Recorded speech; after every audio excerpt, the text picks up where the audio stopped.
Good morning. Welcome to Just for Today, a time of eclectic reading, sharing of perspectives, meditation, and prayer. I'm Reverend Rafe Ellis, Senior Minister and Spiritual Leader of the newly joined Centers for Spiritual Living Communities of Greater Baltimore and Columbia. Today is October 1st. I know that on yesterday's pre recorded Just for Today, I said yesterday was October 1st.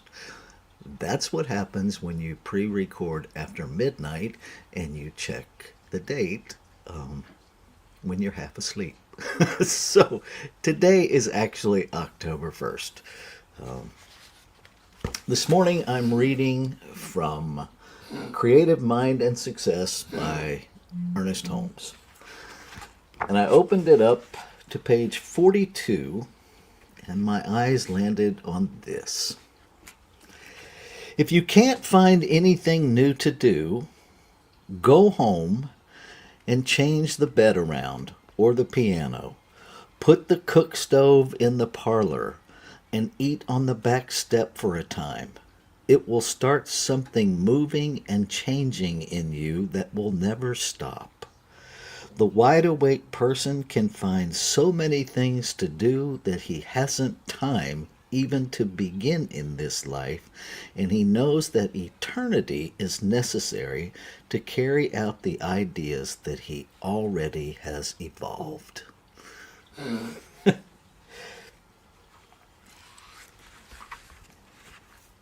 I chuckle because I recognize in myself how easy it is to get stuck in our patterns.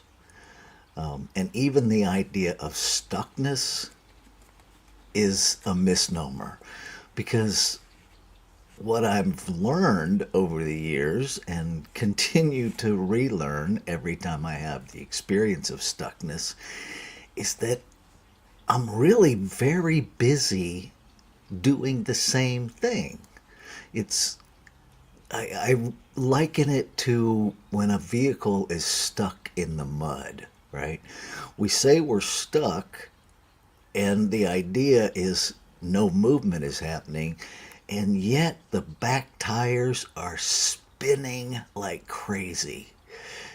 And what actually happens in that scenario is the more they spin in the same place, the deeper they go and the less movement the vehicle has. And so I've come to understand that is what I'm really doing is spinning my wheels. I'm busy, stuck in the busyness of limitation. And it's an interesting concept to realize that our limitation, our sense of no movement, is actually the activity of repetitive movement of a belief that tells us we have no movement, right? It reminds me of what was it Henry Ford said, whether you believe you're right or you believe you're wrong, whether you believe you can or you believe you can't, you're right. And so New Thought invites us to do something different. Even if it feels ridiculous, even if our brain tells us there's no point in trying because we don't have time to finish it. And this passage reminds me that it's not about what gets finished in my human lifetime or your human lifetime. It's about what is evolving in an endless, timeless eternity. I imagine if the previous generations had stopped, where would my life be? Where would your life be? Right? We continue to build on the foundation that was laid before us. I think that's part of what Ernest Holmes was intending when he said that to be open at the top, to keep evolving upward. And that requires risk. It requires imagination. It requires letting go of the idea of completion. Because in an eternal, never ending creative process, logically it makes sense that there's no point of completion. There is just continued evolution. And what would we do differently? What would you do differently if you let go of the outcome being a finite point of completion? What if we surrendered to the glorious mystery of the process and allowed ourselves to be aware of the creative process as an infinite unfolding thing that is so much bigger than the individualized us? We're in a time right now that I think most of us, regardless of our ideologies and political perspectives, are experiencing as challenging. And what if we just invited a new idea of letting go of our position? What if we just opened up to what else is here that could be? Not that would be, not that has to be, not that I can make be, but what could be. And then listen to that inner voice, that still small voice of imagination. And what if we took a risk to have a new thought? And then to actually energize that new thought with some action, even if it feels ridiculous, to make the effort to activate consciousness, to move consciousness. That's really what prayer is. It's a movement of consciousness, way more than it's a movement in consciousness. It's a movement of consciousness. In the 1926 edition of The Science of Mind, Ernest Holmes says, we create nothing. We use creation. We activate creation. After which the activity of law acts upon it, and we are no longer in control of what happens. Maybe all of this chaos is inviting us to a deeper experience of letting go of control, of letting go of a position, of letting go of an agenda, and simply trusting that inner nudge to be something more than even we at the human level imagine ourselves to be. To live full out in the abandonment of faith, a spiritual risk that truly, truly believes in the unseen becoming seen. That what if it doesn't happen in our lifetime, and it happens? I will close with this. It's one of my greatest memories and go-tos to remind myself. I was at a prayer symposium at the East Bay Church of Religious Science in Oakland, California. And Rev D, Reverend Deborah Johnson, was being asked a question, and it was way more of a challenge than it was a question, by a participant who was challenging that all prayers are answered. And I watched Rev D close her eyes and go inward for maybe 15 to 30 seconds.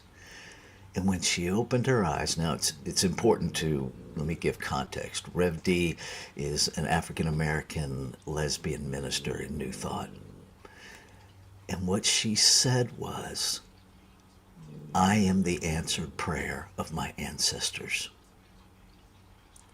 And I've never forgotten that. That sometimes the answer to prayer might be experienced by the next generation.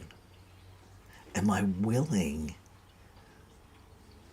to do, to be what is mine to do and to be without needing to have the human experience of the outcome that I know the heart, the spiritual me, the essence of life is desiring to manifest? I'll leave it there. So I'm going to read this one more time and take us into our time of meditation and contemplation. If you can't find anything new to do, go home and change the bed around or the piano. Put the cook stove in the parlor and eat on the back steps for a time. It will start something moving and changing in you that will never stop. The wide awake person can find so many things to do that he hasn't time even to begin in this life, and he knows that eternity is necessary to carry out the ideas he already has evolved. Let's take that into our meditation.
how good it is, how sweet it is, how precious it is to recognize one power, one presence, one love, one life, one infinite, eternal, changeless substance that is the very essence, the foundation, the very makeup that is creation itself. Individualizing itself in exquisitely individualized, one of a kind, never to be repeated expressions of itself, never used up by the infinite possibility of expressing individualized, and never separate from itself. The intricate weaving of Indra's net, each expression a precious jewel, reflecting every other jewel in the net. I am that in form. All life is that in form. What is true of one is true of all. Each and every expression of the infinite, fully infused by all that it is. The creative imagination of life evolving, forever and ever expanding, expressing itself. Each a center, a portal of divine imagination, activating the substance itself into this glorious activity of expression. Beyond any condition, beyond any apparent restriction, the essence, the evolution, the imagination, the spark of the divine remains active and present in each expression of it. And so I claim and affirm, I place a demand within the activity of law. I speak a movement of consciousness to reveal the truth of itself, the truth of love, the truth of real peace, the truth of real power. Power that is united, power that uplifts the whole and every divine individualized expression within it. I speak my word claiming and affirming that new thought is the very activity of creation. Evolving always upward, always forward, always into new expressions of itself, always evolving and expressing infinite possibility, the newness of life itself, beyond anything that I may ever experience in this precious, limited physical expression. I give all of myself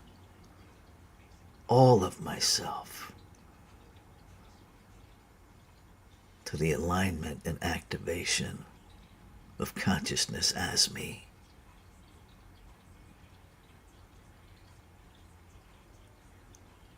I claim and affirm an openness to know even beyond what I think I can know. I allow myself to know without knowing why or how I know. And I activate within me a deeper, more clear, unrestrained participation of faith, the belief in things not seen and hoped for, the belief that every idea in alignment with the truth of being must express.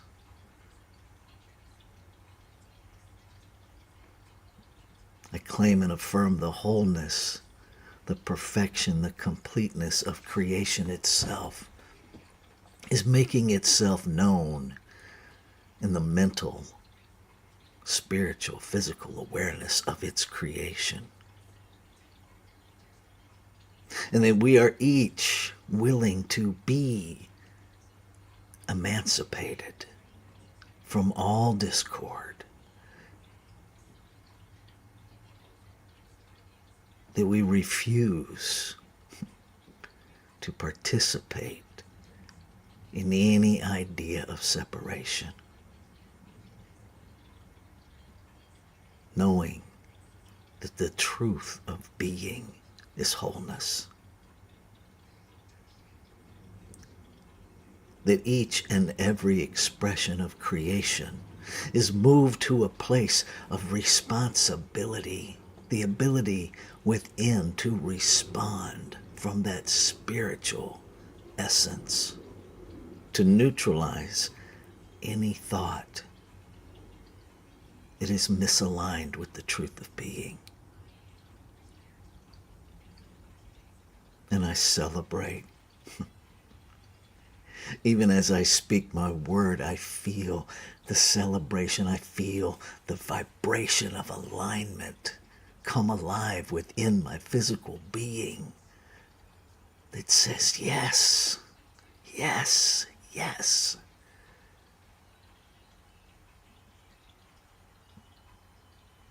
And I love beyond my human capacity to love. I love beyond the mental restrictions of my human conditioning as I neutralize that conditioning.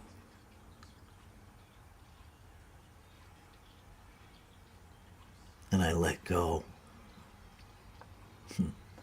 I let go of any limited personal human agenda. I let go of all of the yes, but, and what ifs that limit the full expression of what comes alive within me spiritually to be. I say yes to the journey of growth. And I release all of the qualifiers that limit me, that limit any expression of creation. I let go into that infinite mystery that simply is.